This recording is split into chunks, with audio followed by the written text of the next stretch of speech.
Hi everyone, my name is Moni. And I'm Naveen from Before You Play. And welcome to another episode of Let's Talk Board Games, where we pretty much take a few games that we've been playing recently and we talk about how we feel about them. Yep, I don't know exactly which episode this is, but today, I don't think we really have a theme or a topic. Yeah, we do. Gonna talk about, No, we do. Oh, we do. It's, they're all family weight games. Family weight games. So they're not necessarily, they're not children's games per se, but they're games that you could play with a family or with a large group of people. So we've gathered about... 7 games or so. I think 7 games. We're going to group them into 5, and we're going to talk about them. But first, happy Thanksgiving to everybody out there who is in America, because this week is American Thanksgiving. And so that's part of the reason why we decided to go with the family weight theme, because... That's why we're doing this. Yeah, the holidays are coming up for everyone, and Monique is the planner. Tend to gather. I show up. Yeah, that makes perfect sense. Yeah, kids are going to be on winter break, depending on where you are, and so these are games that hopefully you can play when you're together. All right, shall we get started with game number 1? Number 1, yes. Okay, game number 1 is our smallest game, and actually it doesn't really fit the theme, so I figured we'd probably just go with it first.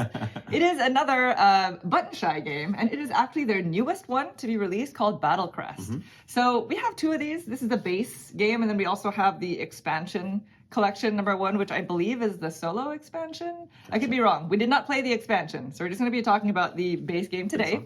And so if you're not familiar with Button Shy, they are a publisher who makes wallet games. They're typically all 18 card games. The entire game fits in this tiny wallet.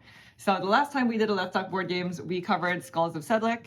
And so this one is sort of their take on like a tactical skirmish game, type game. So the base game is a 2-player only game where it's like kind of a tactical skirmish game where you're going to be taking on the roles of a different hero, asymmetric hero who's going to kind of manipulate the board a little bit differently, and your ultimate goal is just to knock out your opponent's hero. Right. The board setup starts with sort of like a grid of cards that make up the battlefield. Right. And so on your turn, you're going to be moving your hero around the battlefield. The actual cards that are sort of like landmarks can serve as shortcuts to other areas of the board. It's kind of interesting in that way. Each player has their own hand of action cards that's going to let them do various things such as attacking or moving your opponent. These cards are multi-use, so as soon as it gets exhausted, it gets tapped, and then a crest is now available to you on the card, and that crest will help boost other actions. So there's sort of like a hand. There's a big hand management. It's almost like you're trying to maneuver yet program better actions so that they're better, but also be defensive because your opponent's obviously going to do the same thing against you. So you have to kind of anticipate based off of what your opponent can do. So it gets kind of tough, because you're going to find yourself, you can never take the same action more than once. So if you move, you cannot then move again to get yourself into a safe spot. Well, you can. You just have to figure out a way to do it. To do it legally, to do it legally, depending on what cards you still have access to. And that's it in a nutshell. You know, they were able to take this wallet-sized concept and turn it into an entire skirmish game. So that's really neat. The artwork is stunning. The way that the health system works, I think, is really clever. Yeah. You know, everybody has their own health card. The way to track it, and you kind of move it down above your action cards to kind of signify how much life you have left. The landmark cards on the battlefield give you bonuses if you're adjacent to them. So there's a little bit of planning in terms of where you can hide and where you want to kind of situate your hero. And then every time you use their bonuses, they flip over so that it reveals a new side to the card. So there's quite a lot of strategy in such a tiny package. Now, I will say one of the things that I really kind of love about the Button Shy series in general is how simple they are and how quick it is to get into them. We've played a handful of them now, maybe like 4 or 5 of them, and all of them, except for this one, have been very, very simple and straightforward to get into. So that is kind of the thing about Battlecrest that's not my favorite, the learning curve. You know, there's significantly more rules in this game. When we opened it up, we assumed that we knew it was going to be a tactical skirmish game, and we assumed it's going to be a very simple rule set.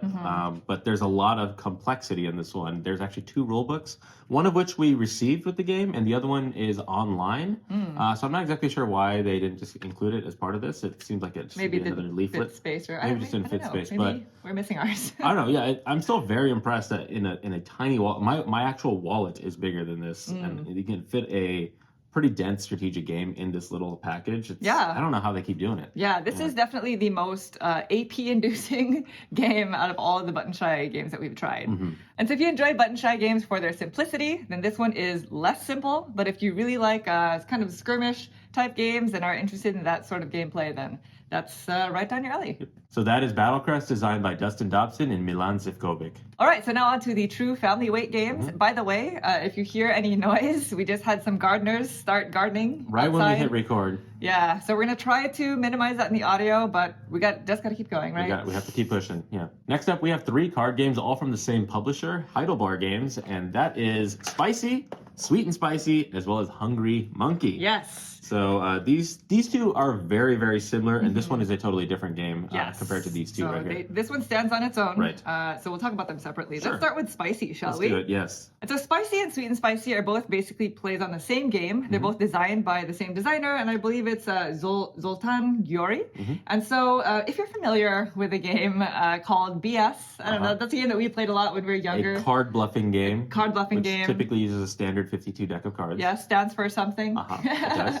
If you've never heard of that game before, by the way, it's basically where you're playing with a standard deck of cards and you're trying to play out your entire hand, but you have to each play in ascending order. So if I play my 3s, Naveen has to play his 4s, even if he doesn't have any. And you always play your cards face down so that nobody knows how many cards you're playing, and you're bluffing. And if ever you lie, and somebody calls you out. Somebody thinks that you're lying, and they say, Naveen, BS, that those are not 4s. You reveal your hand, and if you're lying, you pick up the entire stack. Right. So that is essentially how this game works. It's a play on that. It's a play on that. The difference is they are thematically spices. That's the different types of suits that you'll see in your hand. And you're only playing out one card at a time. They don't have to go in ascending order. So if I play a 3, Naveen doesn't have to play a 4. He just has to play any card that's higher than that. But it's the same premise. You're trying to get rid of your entire hand. So if Naveen is bluffing, then the difference in this game is that I have to say specifically what aspect he's bluffing on, whether it's the suit or the number. Yes. And so say, for example, if I were to play a 5 red, and by the way, as soon as people start playing cards, you have to follow the same suit. Right. So then it would be Naveen's turn, and he would have to play any value higher than a 5, but it would have to be a red suit. Yes, that would be the safest way to not get called out. Yes. And say, for example, he didn't have a red suit, but maybe he had a 6 green, right? He might play that card and say, I have a 6 red. Right, because you're going to verbally announce it. I'm going to verbally say, this is a 6 red, even though it might be a 6 green. Yes.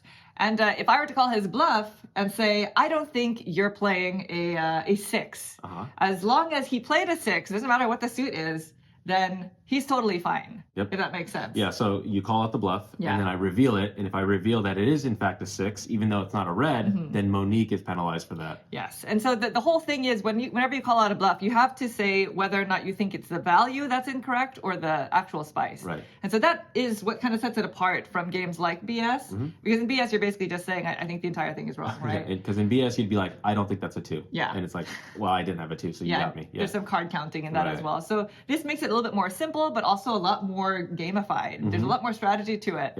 And it also makes it so much more fun to play at 2 is versus great, other games. Like in BS, you cannot play that game at 2. You should not play that. You cannot. Too much card counting. But with Spicy, you can. And we've tested that because we've actually played it a couple of times at 2, and it's still hilarious. Yeah. It's really fun. Yeah, we played it at a couple different player counts, and it is actually a really, really fun game. Yeah. I really enjoyed it. This is one that's actually going to be coming with us to Thanksgiving. Yeah, yes, it is. It is a fun, just kind of going around the table. That element, that change of, okay, you're calling me out. You might be right. So it's 50-50. Do you think it's color or do you think it's number? It's still that chance of everybody knows you're bluffing, but there's still a chance I'm going to be safe. And then you don't. And then the way the scoring kind of works, you don't want to accidentally like give somebody too much strength by like calling out their bluffs when it's like I can't call this out. Like I don't want to do this because it's going to benefit that person because I have no idea if it's a 4 or if it's a green. Right. That's really, really fun. It's really fun. And in this game specifically, they have half wilds. So there are cards that are like, this serves as any number, but it'll be wrong if somebody calls out your bluff for suit, and vice versa. So it's really fun. Yeah, I like it a lot. If somebody completely clears out their hand, they get these trophy cards. Neither of us have ever gotten that because we just continuously bluff, I guess. And there are also variants that you can play with that we have not played with. The base game alone is really fun with Spicy. Sweet and Spicy is the family-friendly version. They re-themed the cards so that they're very cute cats. I think they're all cats. And the difference is this one is slightly easier because there are full wilds. Everybody starts with a fully wild card. So if you don't have that card and you really need to bluff, you can play that card and you're completely safe no matter what. Right. Nobody can call you out. Yeah. So that's the main difference between these two. If you're playing with kids, then you might want to go with sweet and spicy just for the theme and just because it's a little bit easier. But if you're playing with, the entire family, I guess spicy works just fine. Yeah, I really like the art style on spicy. Every single card is very unique, and it's basically showing like different spice levels on these dragons, or I don't even know, tigers maybe, where they have this kind of like it's so I think hot. They're dragons. Yeah, dragons. And it's really I really enjoy it. I like the art style of it. The gameplay is really fun. It's just a good it's a hoot around the table. Yeah, it's a hoot. Yeah. It's really funny. Anyway, that is spicy and sweet and spicy, but we are not done because we do have that third card game from Heidelberg. This is Hungry Monkey. It's played quite differently. I think it's a different designer. Yes, this is by Erik Andersen Sunden. And it's a game for 2 to 6 players. So it does still follow the same player count because the other 2 card games are also up to 6 players. So you can play with quite a few people.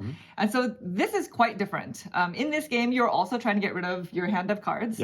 But they're all animal cards. So each player has 4 cards that are laid out in front of them and a hand of cards. Face down. Face down. And then there's a big deck of cards. And so you're not allowed to play the 4 face down cards in front of you until that entire deck of cards has been mostly depleted. There's going to be a buried cat card kind of towards the end there. To signal, to signal a point in the game. And once that's been revealed, then you can play out your hand and then eventually the cards that are in front of you. And those cards that are in front of you, you actually don't know what the values are of those 4 cards. They get dealt to you face down, and over the course of the game as you play, some of the animal cards that you do play allow you the opportunity to see what these cards are going to be. Ultimately, your goal is to be the first player to get rid of all cards from your hand as well as the 4 that are in front of you. So you have to kind of set yourself up to have really high value cards at on the face down on the table, so that when you go into the point of the game where you can actually play cards, you can play them easily. Because we didn't mention, this is kind of similar to Spicy. You have to always be playing a card that is equal to the value that was last played or higher. So in Spicy, it's not like that. You cannot play an equal valued card, so that's going to be the difference. In this game, you can. Because if ever there are 4 of the same suit on top of the deck, then you have something happens. I forgot what it's called. It's like a 4 of a kind. It's called there's something a term, in the game. But you basically clear out the deck. Because if at some point somebody is unable to play a card that's either equal to or higher than the value, then you have to take the deck into your hand. So you don't want to do that. If you can't play a card from your hand, then you must just randomly play one from the deck. And so sometimes that can benefit you. Sometimes it's just magically a card that fits. And if so, then you're safe. And so those moments are also funny. But the other thing is some of the cards have powers to them. And so, for example, if you were to play the 1, that's an ant, you would be required to take all the cards underneath it, I believe. Unless it's also other ants. Then you're safe. There's a lion, which is a really, really high valued card that just removes the deck underneath it. It just obliterates the deck, so it's kind of like a start over. Right. I believe there's a value 8, where if I were to play an 8, Naveen now has to play an equal to or lower valued card instead. So it kind of like switches gears. So it's interesting. It's fun. It's fun as a 2-player game, too. The first time I played it, I wasn't too thrilled on it, but then we played it again a couple times after that. I actually really liked it. It is clever. I really enjoyed the fact that you can manipulate those 4 cards that are face down, and I set myself up poorly because there's some cards that give you the ability to swap something from your hand into the face down pile, and I didn't think about it until this next play that we did, where I didn't play a high enough value card into that spot, so that when it came time to play these face down cards and kind of have that memory game as to where everything was, when it came my turn to play, I did not have the values I needed to play because I did not boost those up. So I thought it was pretty clever, Yeah, I think the reason why you didn't like it at first was because, or didn't like it as much at first, is because we had played it right after playing Spicy. That's probably Between the 2 of them, Spicy is way more high concentration fun. This one's a little bit more strategic. You're a lot more quiet. The other one kind of invokes a lot of laughter.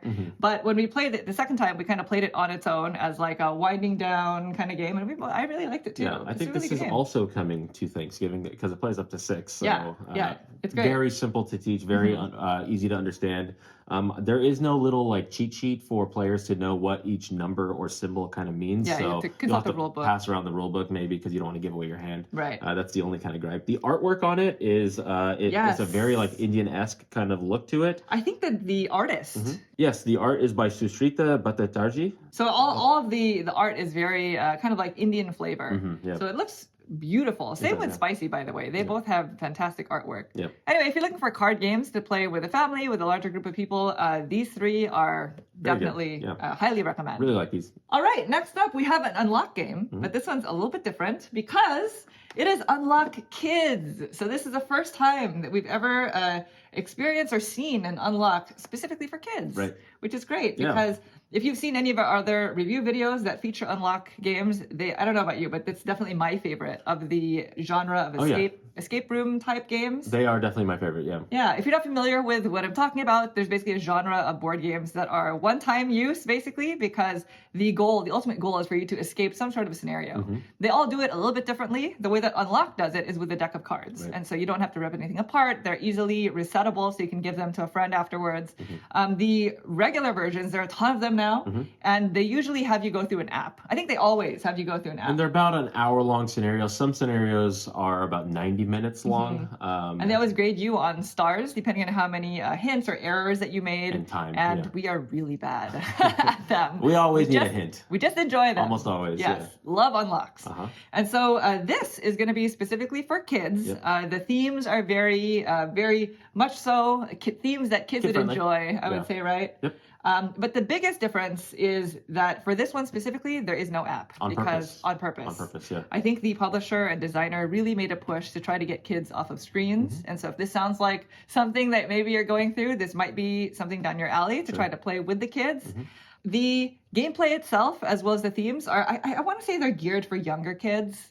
Like if you have a kid that's going to go into middle school, they might be a little bit too old. In terms of themes? In terms of the mechanics as well. I mean, it might be a little easy. Okay, we struggled. Okay, no. The first game we did, a little bit. We struggled because we did not go through the tutorial. Yes. Don't be like us. If this is your first time playing this game, especially if you've never played an Unlock before, play through the tutorial and learn how the game works before diving into it, or else it'll feel very random and difficult. It's because we've played so many Unlocks in the past where we know the basic ins and outs of the mechanisms of the app itself that we're very familiar, so we kind of just skip the tutorial. I think that tutorial is actually the same in most Unlocks. Yeah. And this one, because you're not using an app, you have to learn like the actual pieces of this game. And so we were like, oh, we know how to play Unlock. Let's just get right into it. It's for kids. So we found ourselves having trouble with that first scenario. We did. We played one of the scenarios. So the game comes with three different complete scenarios that you can play through. I believe one is a farm. One is like a theme park kind of thing. Another one is it's called Mac Unlocks Castle. And that's one we played. That's one that we played, the one at the castle. And so if you are familiar with the Unlock series, the difference is the app usually will have you put in some sort of a code, so then it'll give you a number. And that number is the next card that you have to look for, typically. And there's also some stuff hidden on the cards. It kind of follows the same formula of having hidden numbers on cards for you to look through the deck. Sure. But the difference is now it follows this kind of like pattern system where maybe if you have a door that needs a key, it'll have this like cardboard token that has 3 different keys. Right. And you need to kind of see which key fits. You have to manually configure it so that it kind of like matches up. Yeah, based off of the pattern that it'll form. Yeah. And then you have like a key that shows all the different patterns that'll be available. A cheat sheet, and then you kind of look up that card. Yep. That's how the entire game works. But it makes sense with the story if you play through it. Yeah. So anyway, that is it. That is Unlock Kids. We didn't want to give too much away. No spoilers here. Yeah. But if you're curious, the box says it's for ages 6 and up, and that's probably about right. Yeah, I think so. Especially, I would say it depends. Like 6 to 8. 6 to 8 maybe, but I think with a parent, like at 6, it's good. And like you're still going to be engaged as an adult playing with your kids. Right. So like I really enjoyed it. I'm looking forward to playing actually the other two. And we're just going to play it just the two of us. Doing it together and figuring out why it wasn't working. But if you are planning on playing this, please, we recommend playing it with your kids. I think this is another one we're going to take up with us when we go to Thanksgiving, because we have a nephew who's right in this age range. So I think this would be fantastic game. That's why I didn't want to. I didn't want to play through I didn't tell you. This is why I didn't want to play through scenario 2 and 3, because I wanted to play with him. Oh, that's so nice. It's gonna be a good time. Anyway, that is Unlock Kids. Yep. All right, next one. And I believe the gardener stopped. I so hope. If that was really loud earlier, we deeply apologize. Didn't know that was gonna happen. So the next one is a party game. And it is called Green Team Wins. So this is published by 25th Century Games. I believe it's designed by Nathan Thornton. And so this is one of the more popular party games to be released in, I believe, at Gen Con. Yeah, the first time I ever saw this played was at Gen Con. I had heard about it before. Very new. This can play up to 12 different people. Not 12 same people, of course. 12 people. 3 to 12 people, I believe. Okay. And the ultimate goal of this game is you want to have the like mind of the pack, of the majority of people. So essentially what you're going to be doing is you're going to be playing out 15 different rounds. There's going to be a prompt, and you're going to have a little kind of like a... Yeah. Well, first of all, everybody starts on the orange team. Yes. Okay. Yeah, the object of the game is just to get onto the green team. There are only 2 teams in this game. You're either going to be on the orange team or you're going to be on the green team. Anytime you're on the green team, you score points. Anytime you're on the orange team, you do not score points. Right. And so you have a token that'll flip, that'll basically tell everybody what team you're on. And so if you're like me, you might be on the orange team for about half the game. Long time. And so like Naveen was mentioning, the way that the actual game works is there are basically 3 different types of prompts that you'll see on these cards. And you always play with 15 of them. Yeah, is the way that like we were taught. Multiple choice. It might be fill in the blank, this or that kind of things. It might be something like, if it's like fill in the blank, maybe it'll say pillow blank. And then everybody has to fill in the blank and then reveal at the same time. And whoever has, or whatever the majority answer was, all those people are now on the green team. So if I put in fort and everybody else put in fort, but Naveen put in... Pillow talk. Oh, that's a good one. Then everybody else is on the green team. They score a point. Right. Naveen doesn't score anything. I'm on the orange team. If you were already on the green team and you are on the green team again, then you score 2 points.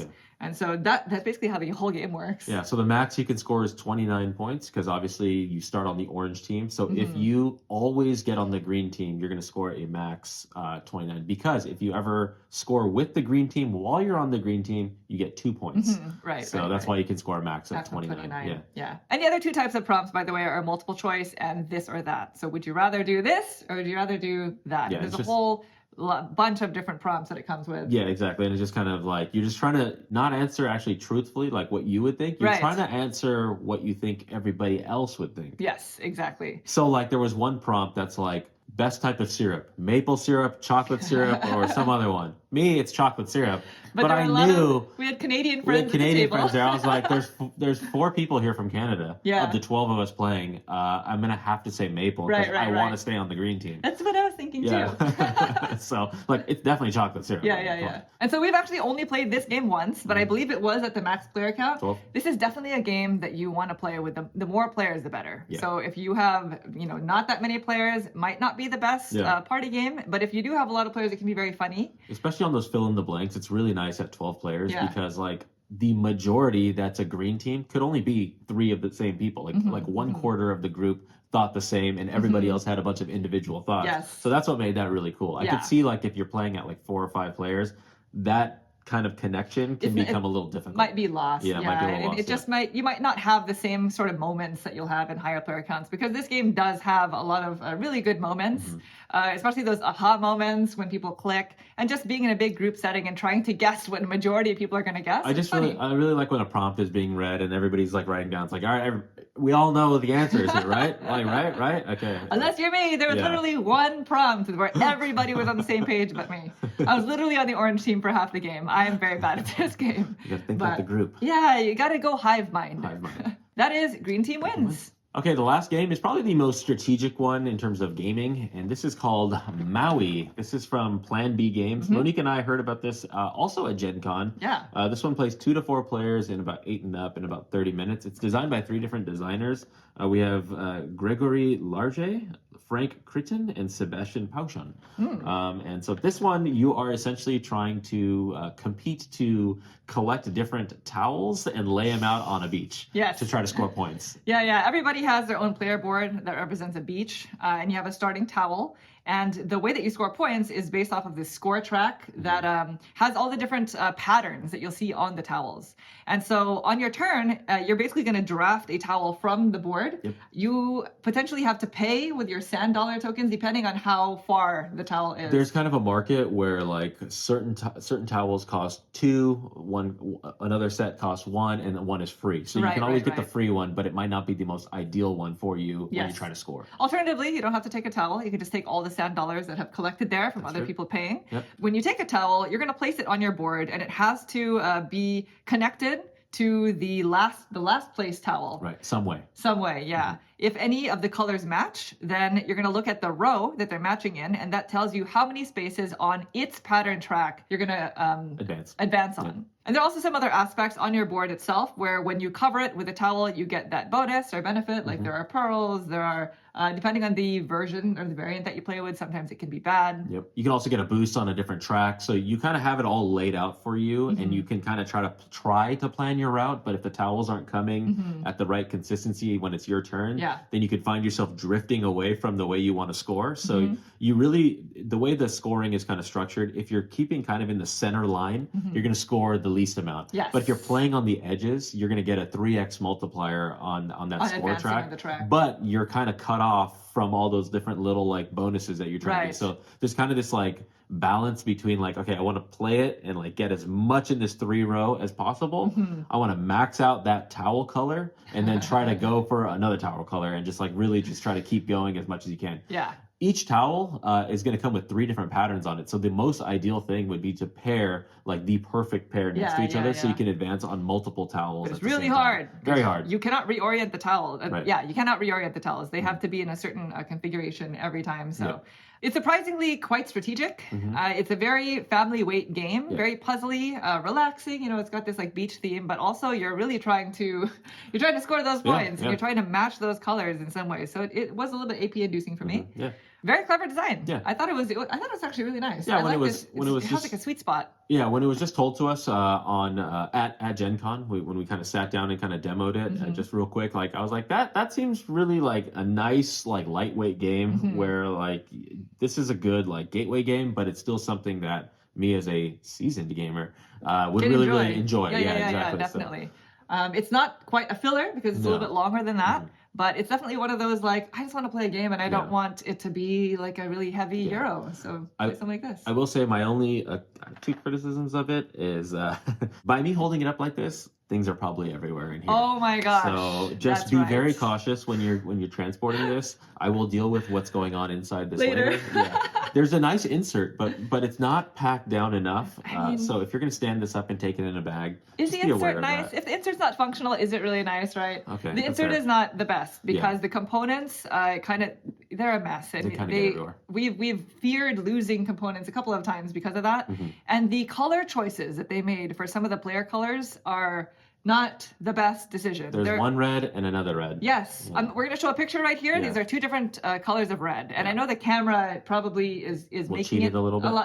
It's pushing it a little bit. Sure. But if you see the components in person, it's really hard to tell the difference between those 2 colors of red. Also, the individual player boards, your actual beach, is a little flimsy, but it's okay. I don't think they were trying to make some extravagant kind of production. Yeah, the color thing is probably the worst part. Yeah. But and out of all the games that we talked about today, this is the least party-like. Yep. So if you're looking for more of a quiet strategy game that the whole family can play, then Maui is your go-to. Yeah, it's not bad. Well, there you go. That is Maui from Plan B Games. All right, and I think that's all of them. That's it. Yep. We talked about a lot of games fairly quickly because they were quicker games today. If you've played any of these games before, please feel free to leave us a comment down below and let us know what your thoughts are on them or how your experiences with these games have gone. And if you have any games that you love to play during the holidays with family, friends, larger settings, feel free to leave us some recommendations down below as well. Otherwise, thank you all so much for watching the video. We hope you enjoyed it. If you'd like to see more videos like this in the future, please consider subscribing. Thank you. Thanks. Bye.